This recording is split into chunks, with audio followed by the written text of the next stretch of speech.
Hi Laura, how are you? Good. How are you doing? I am very well. For people who are listening, I'm Maddie. These are my books.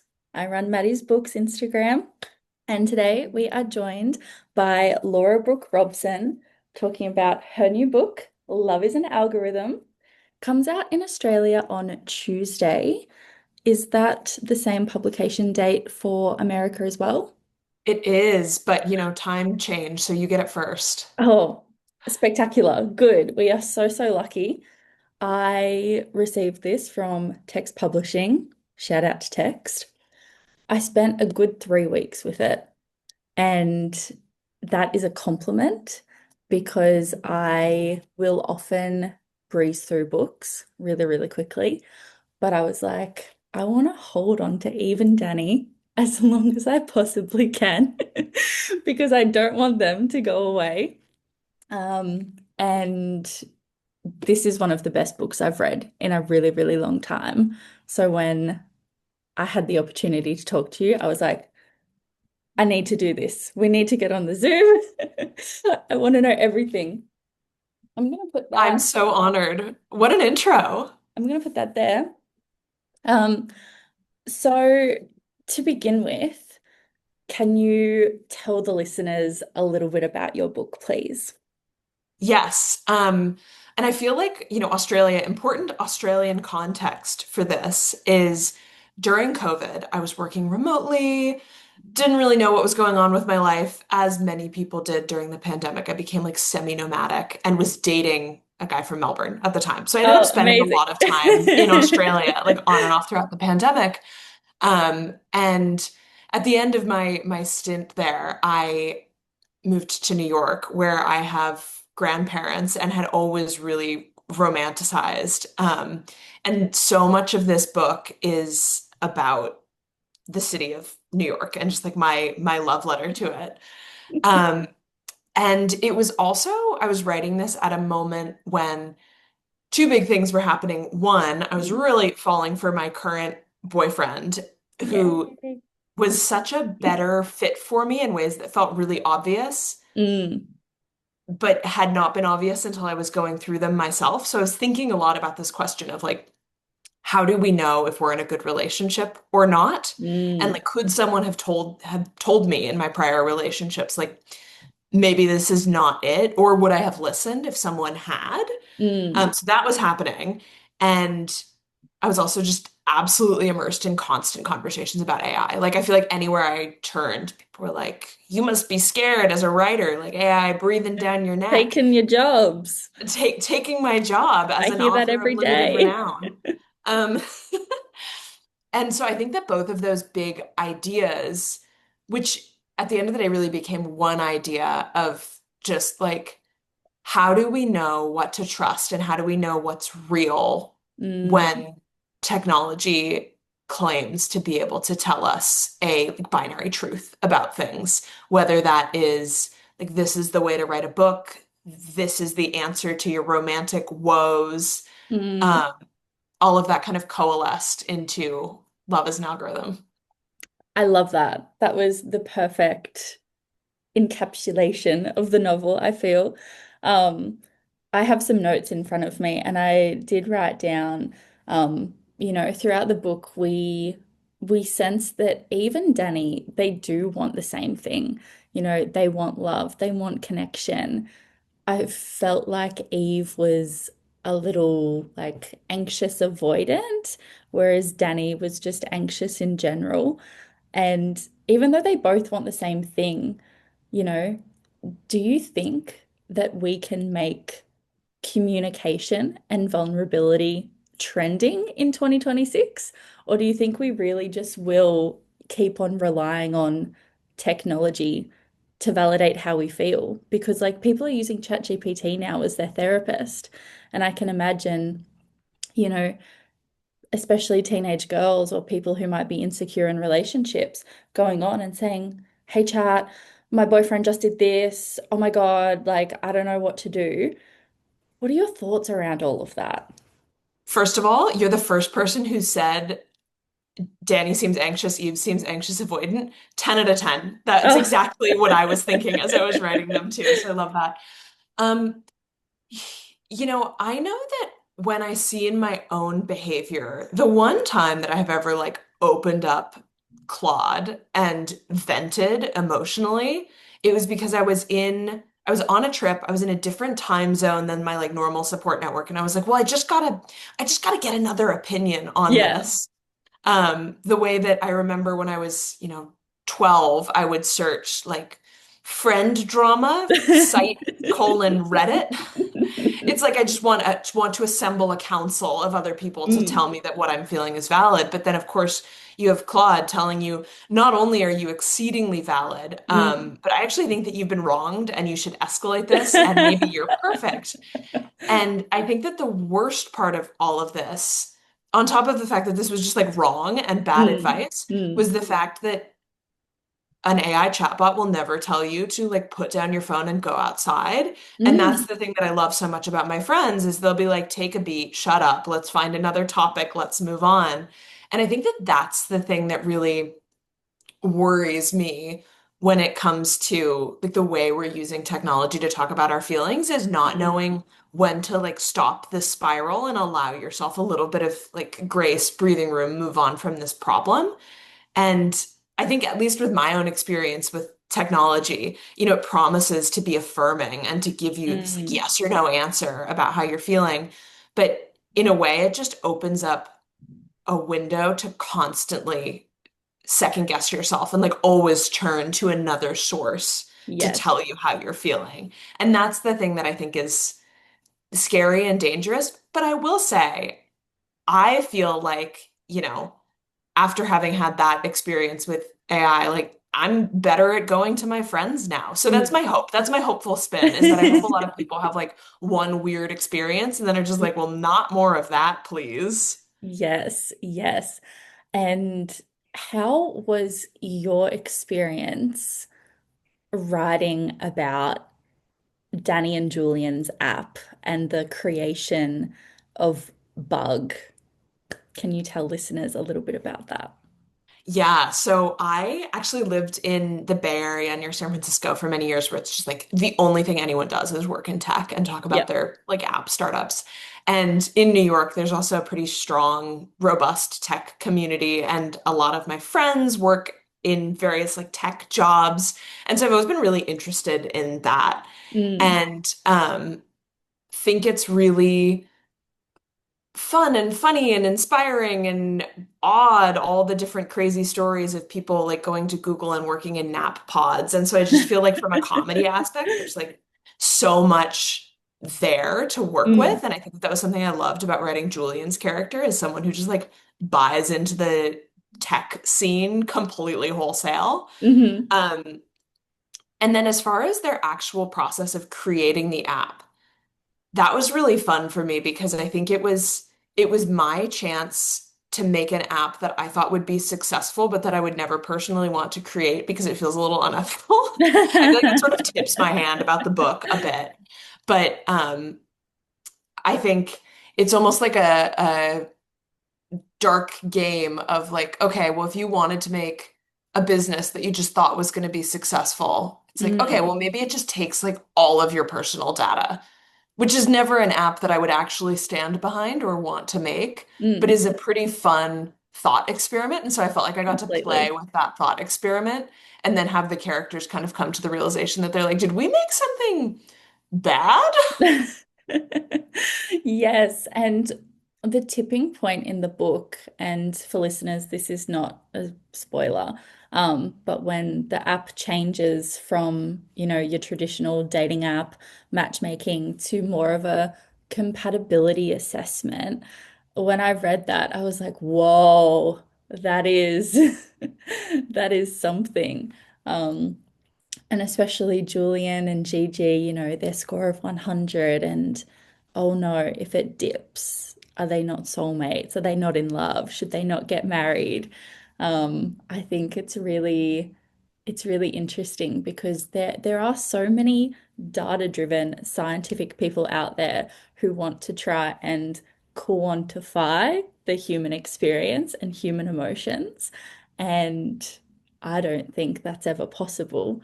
But, for some tech nerd bros in New York, um, yeah, I can totally see how in their characters' heads they would be thinking, oh my God, we have to do this. We're going to change people's lives. People are going to make or break, and it's going to be really good. Um, and going back to what you were saying earlier about relationships, and, if your friend said, hey, maybe you should break up with him. Maybe he's not good. In this instance, if somebody said to a character, leave them, and then they went and talked to Bug, and Bug was either affirming the friend or, going against it and saying, no, your relationship is perfect and things can be worked on and everything will get up. The data says this and the data says that. It was just the most fascinating thing I have read in a very, very long time. And that leads me on to my next question about dating in the modern world in general, because it's bloody hard out here. What are some of your hot takes? I love this. So, in the US, I don't think it's made it to Australia, but there's this Book of the Month club where they Mhm. send out books. And I was luckily on their podcast, which is really fun. And they titled their podcast episode, Laura Brooke Robson is a dating app expert, which is so funny. So it's like, oh God, I hope not. Um, are any of us really? Um, but yeah, I have spent time on dating apps, though my current boyfriend and I, we were actually introduced through a friend because our like best friends are twin siblings Oh who were my just like, what if God. our friends dated? So like it all kind of worked there. Um, I love that.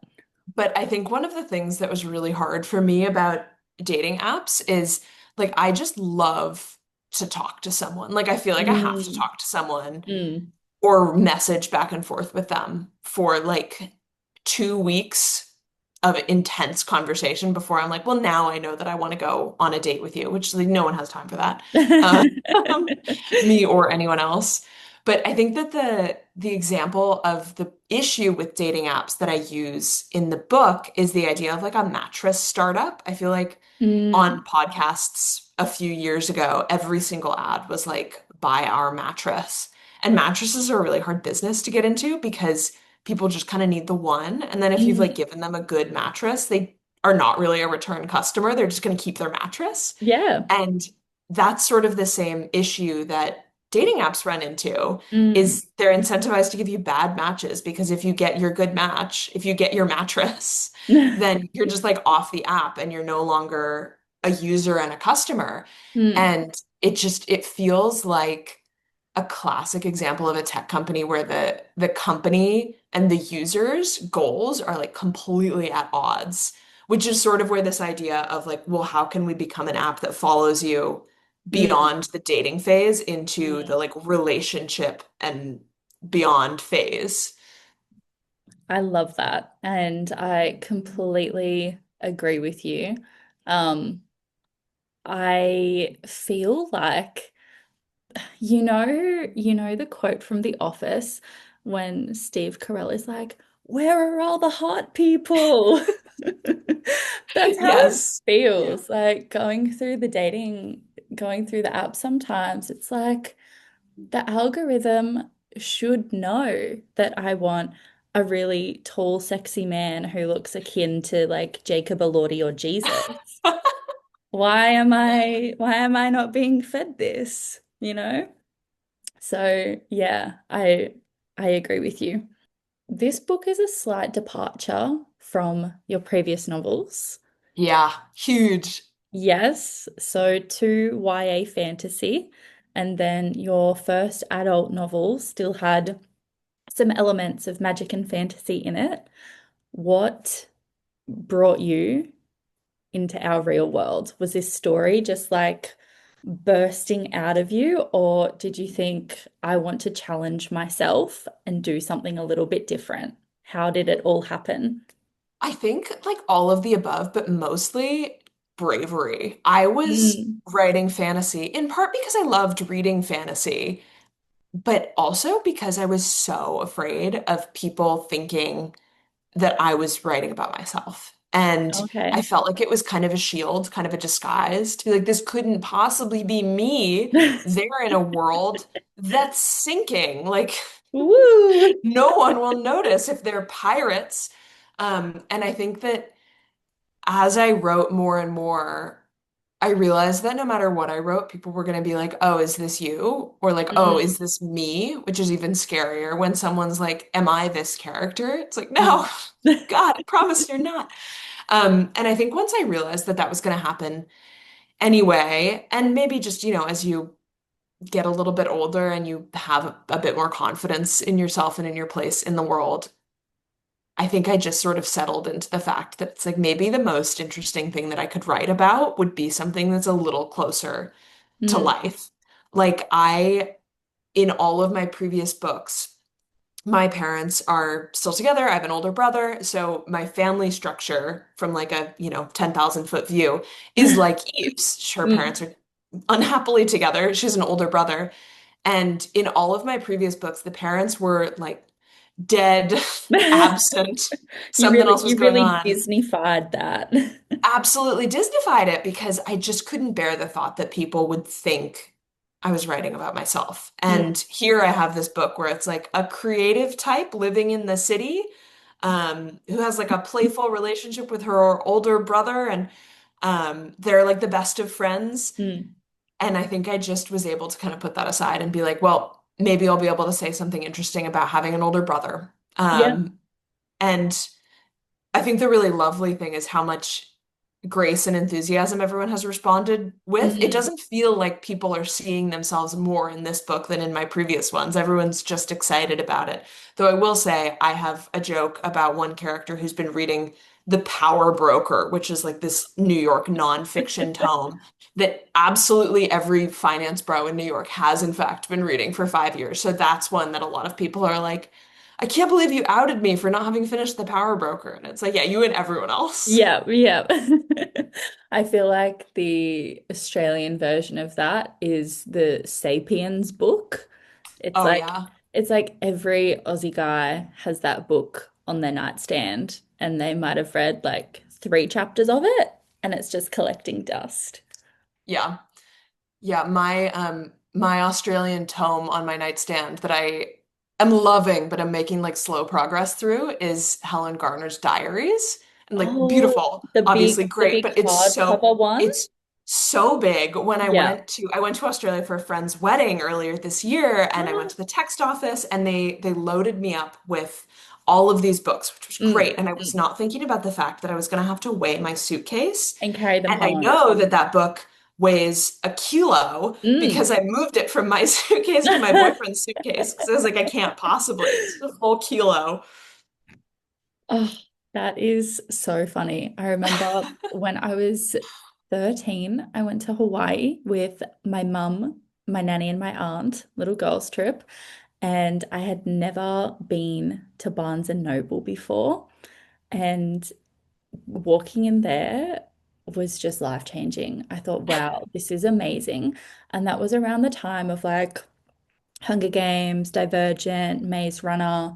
And you might have noticed when you were here, we don't really have a lot of hardcover books. Yeah. Like for some special editions, we might, but for the most part, books will just come out in a big paperback like that.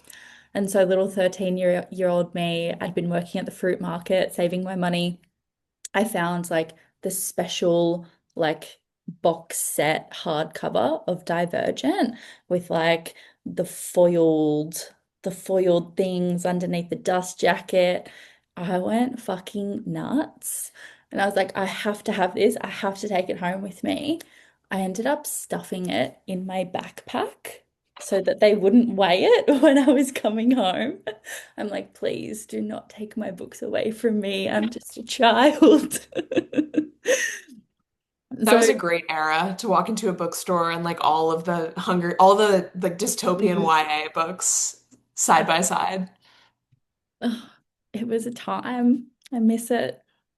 Um, so on writing, what was your writing inspiration for the book? Because if I may, it was giving me tones of Sally Rooney, which I absolutely love. And that's a massive compliment. Please take it.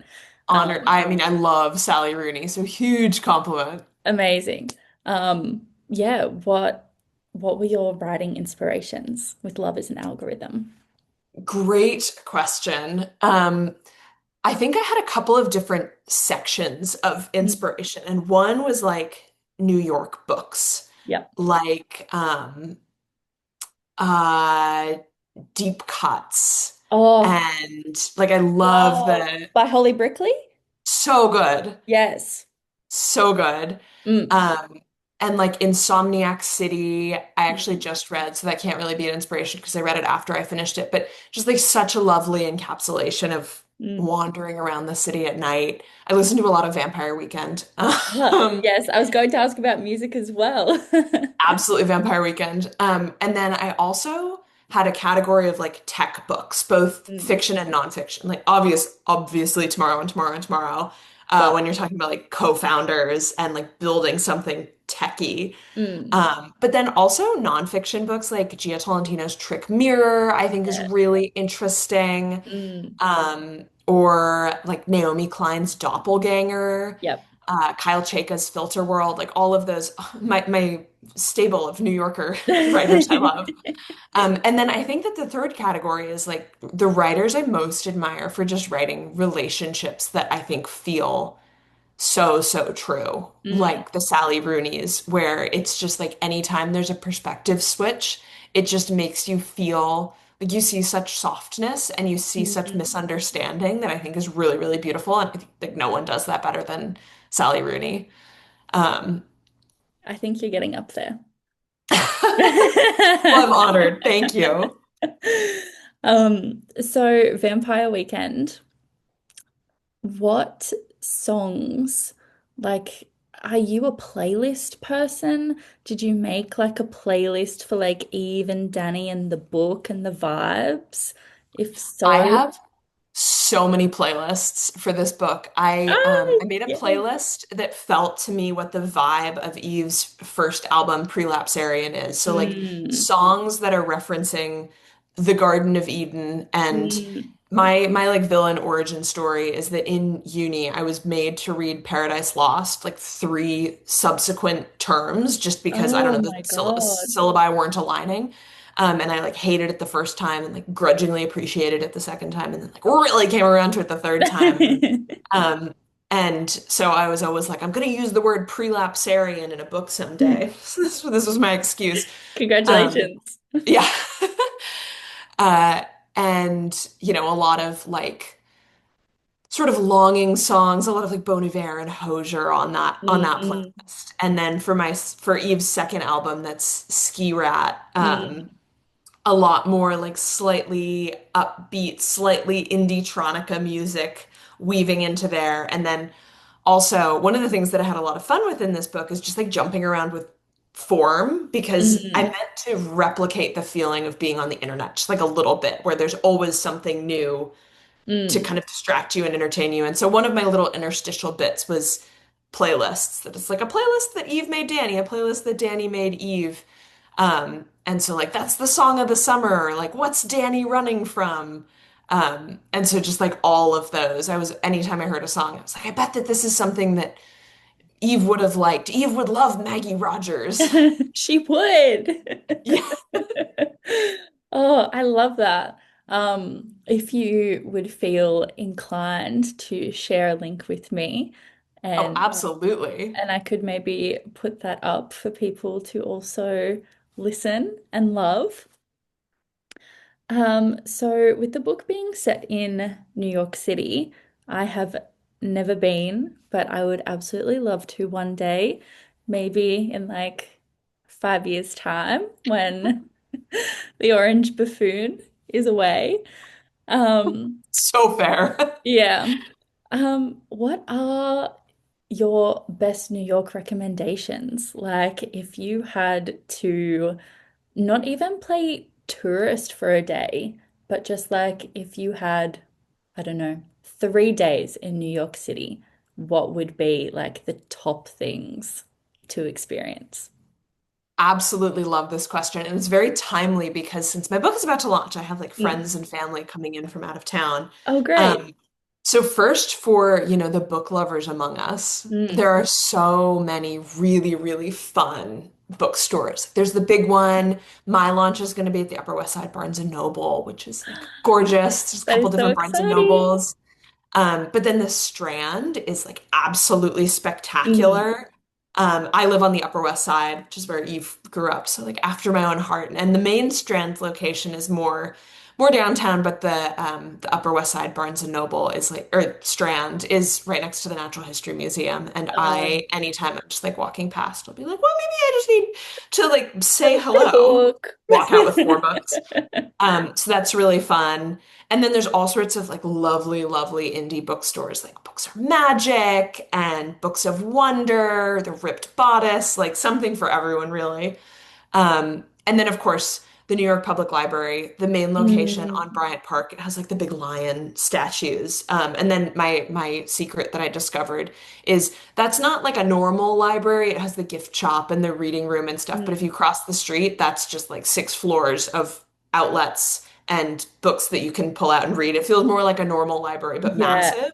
Yeah. So for Wow. anyone who's traveling, when New York can get really, really chaotic, my tip is always to go there to like recharge your devices and just like take a break from the city in a place that is free.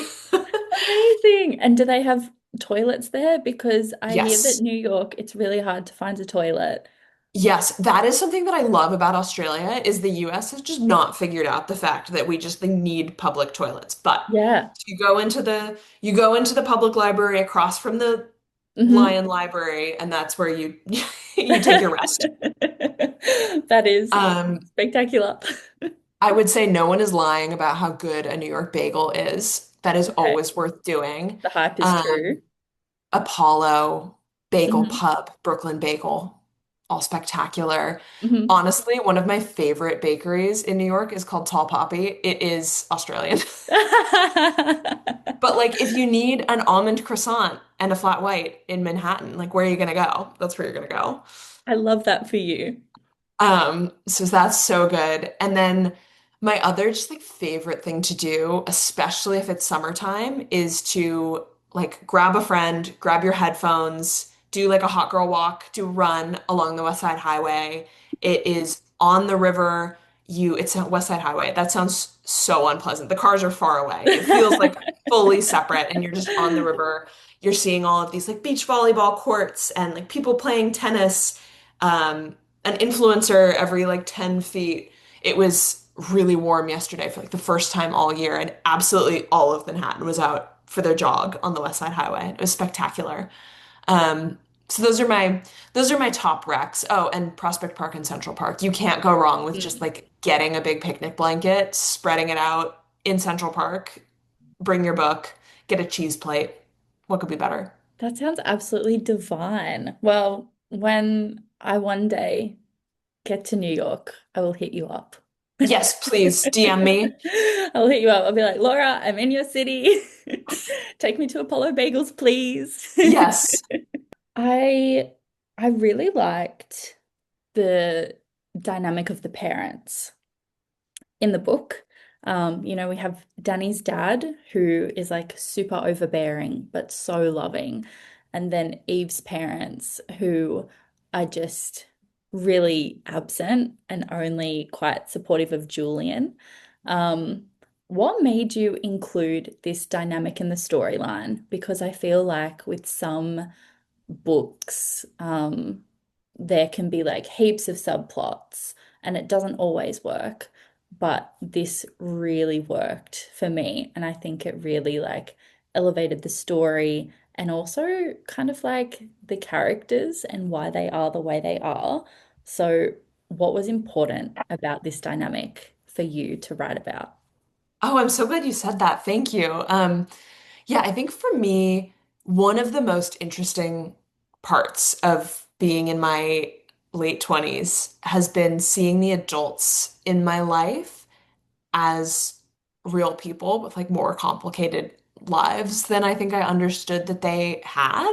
Mm, Um, and I think that that can create, it's almost like the obvious, the idea that I was playing at with my YA books and maybe the ideas that I was coming to when I was a teenager or like in my early 20s myself was more the first stage of that of like, oh, my parents are real people. mm, Um, and like adults are neither heroes nor villains, but like mm, complicated in their own ways. Um, and then I think that phase two of that was maybe, and also they can see me as multidimensional. And I think that that was what was interesting to me to explore in this book is like beyond the moment when you realize that your parents are multidimensional, when you realize that your parents see you as multidimensional. And I think that that can be quite mm. confronting, but Yeah. also quite revealing. Mm. Amazing answer. With Eve, she's obviously very cautious around AI, and Danny is like full throttle into it. It's centered around his life. Um, how do you think that kind of fares with the whole opposites attract situation? Because, they're questioning their morals and ethics, and Eve, kind of pulls Danny up on it. And it's like, how is this okay? How do you think people in relationships can balance like opposing views like that? Yeah, that's, I feel like it's a question that I haven't totally answered. And I don't know if Mm, when it comes to AI specifically, any of us have answered it because it feels like anytime you blink, it's just like a different answer because AI mm, has reached a different moment and a different phase. Um, I think that something that was important for me in writing Eve and Danny is that neither of them think AI is like the end all be all mm, cure for all of humanity's woes. Like Danny's mm, not that far of a tech bro. And also, Eve is not as extremely anti-AI as she could have been.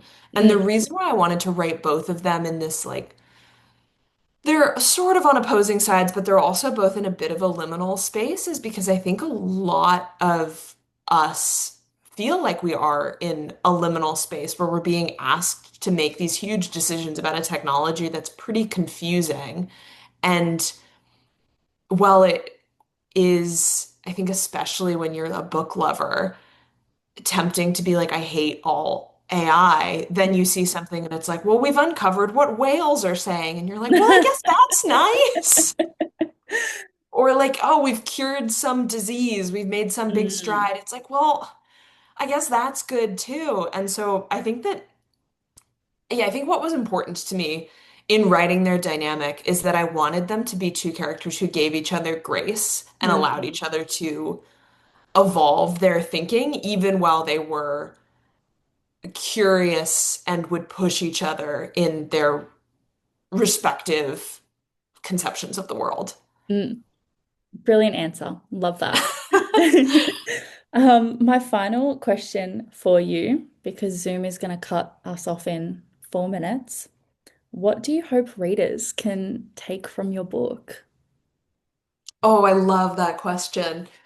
And I feel like I would answer a different way every time someone Mm, asked. I think what was most important to me in writing this book was sort of celebrating the human relationships that I mm. have. Like, obviously, we're all spending so much time on technology, whether it is because you are like a coder man using agentic AI, or you are like me scrolling Instagram more than I should. Um, but I think the moments that this book really came alive for me and were such a joy to write were writing the characters being friends. Like Yeah. all of their Mm, friends and sibling dynamics and romantic relationships and just kind of loving each other and making each mm, other laugh. And that was so much fun to write. And it makes me crazy grateful for like the humans in my life who feel like these characters to me. Like I feel like I have the mm, most interesting conversations with them. I feel like they make me laugh so hard. Um, so even though it's a book about technology in a way, I hope that people finish reading it and then like go talk to their friend. mm. I love that. Thank you so much for spending your Friday night with me. This is one of the best books I've read in forever. I'm going to be forcing this into the hands of literally all of my friends. This was an absolute pleasure to talk with you. And thank you for coming on the podcast. Thank you so much, Maddie.